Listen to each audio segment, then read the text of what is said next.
Les cellules de liquide inflammable, mais aussi les cellules de liquide combustible et solide et liquéfiable combustible, lorsque les LC-SLC sont à proximité de HELI, sont encadrées par l'arrêté. Ces cellules font l'objet de définitions strictes que je vous invite à prendre connaissance. La lutte incendie de ces stockages couverts est organisée autour de 3 principaux piliers. Les dispositions constructives des cellules sont adaptées à la lutte incendie. Le confinement et l'évacuation d'une éventuelle nappe enflammée est prévu. Et la mise en place de dispositions anti-incendie dans chaque cellule. L'arrêté s'adapte aux différents cas d'installation et les installations existantes qui ne seraient pas conformes aux nouvelles prescriptions du nouvel arrêté sont invitées à suivre les prescriptions de l'annexe 5.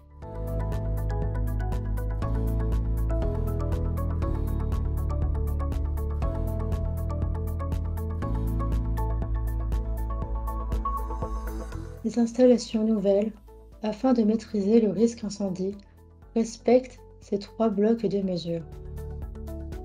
L'exploitant, afin de limiter l'ampleur d'un sinistre éventuel, limite et compartimente ces cellules avec des murs RU 120. La structure du bâtiment est R60 à minima et les cellules de liquide inflammable ont une surface maximale égale à 3500 m². En cas de survenue d'un sinistre, l'exploitant veille à installer des dispositifs de sécurité pour contenir et évacuer une éventuelle nappe enflammée, en mettant en place des zones de collecte et des rétentions déportées conformes à l'arrêté. Pour les cellules de surface inférieure ou égale à 500 m², des dispositions particulières existent et la rétention peut être au choix de l'exploitant, local ou déporté.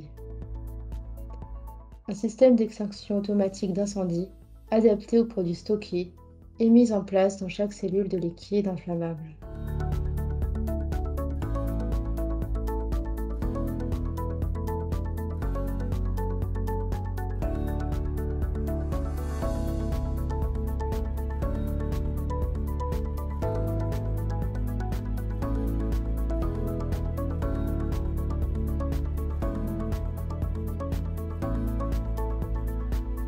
Pour les installations existantes, premier cas, la superficie de votre cellule de liquide inflammable est supérieure à 500 m² et votre cellule contient un volume supérieur ou égal à 2 m³ de HELI non miscible à l'eau, de mention de danger H224, H225 ou H226, ou déchets liquides inflammables HP3 en contenant fusible.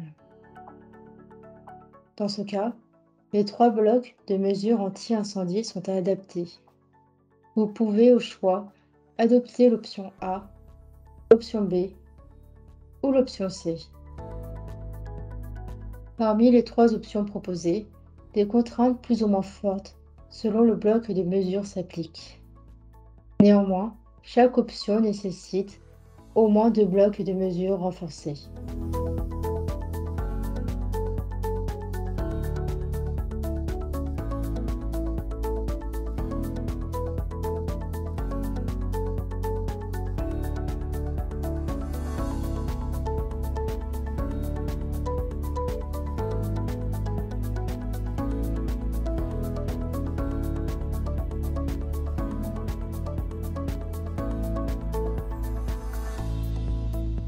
Installation existante, deuxième cas. Vos cellules de liquide inflammable sont de surface supérieure à 500 m², mais leurs caractéristiques ne sont pas celles du premier cas.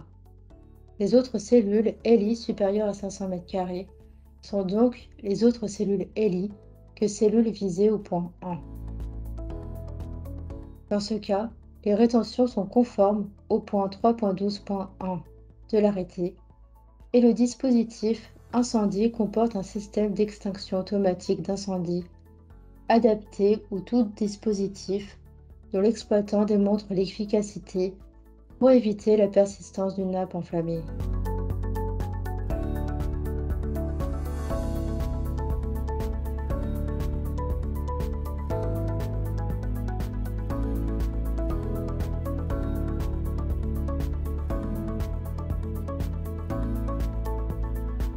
Pour les installations existantes, les cellules de liquide inflammable de superficie inférieure ou égale à 500 m² bénéficient de prescriptions adaptées au regard de leur superficie limitée. Le dimensionnement de la rétention est allégé et le dispositif incendie, de manière analogue au deuxième cas, comporte un système d'extinction automatique d'incendie où tout dispositif dont l'exploitant démontre l'efficacité pour éviter la persistance d'une nappe enflammée.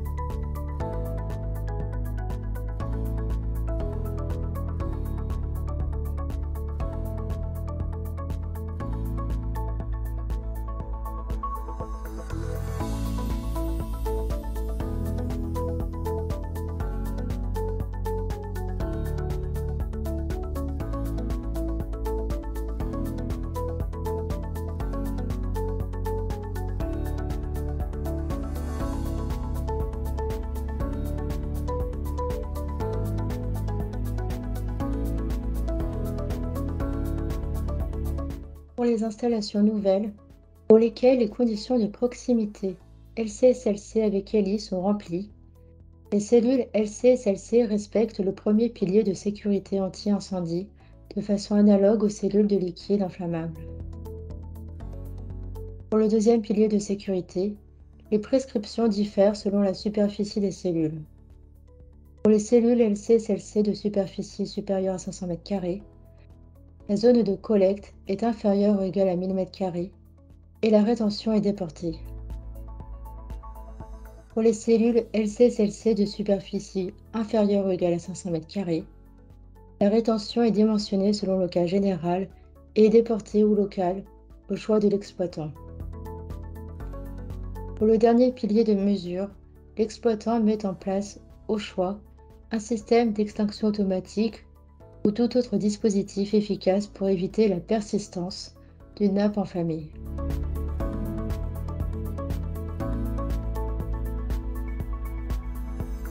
Un ensemble de mesures sont à mettre en place et l'arrêté prévoit un échéancier particulier. Cette partie vous permettra d'obtenir une vision globale et synthétique des mesures principales et des échéances associées qu'il convient de respecter.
Cette dernière partie résume les points importants à retenir de ce tutoriel.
c'est la fin de ce tutoriel. Merci de votre attention.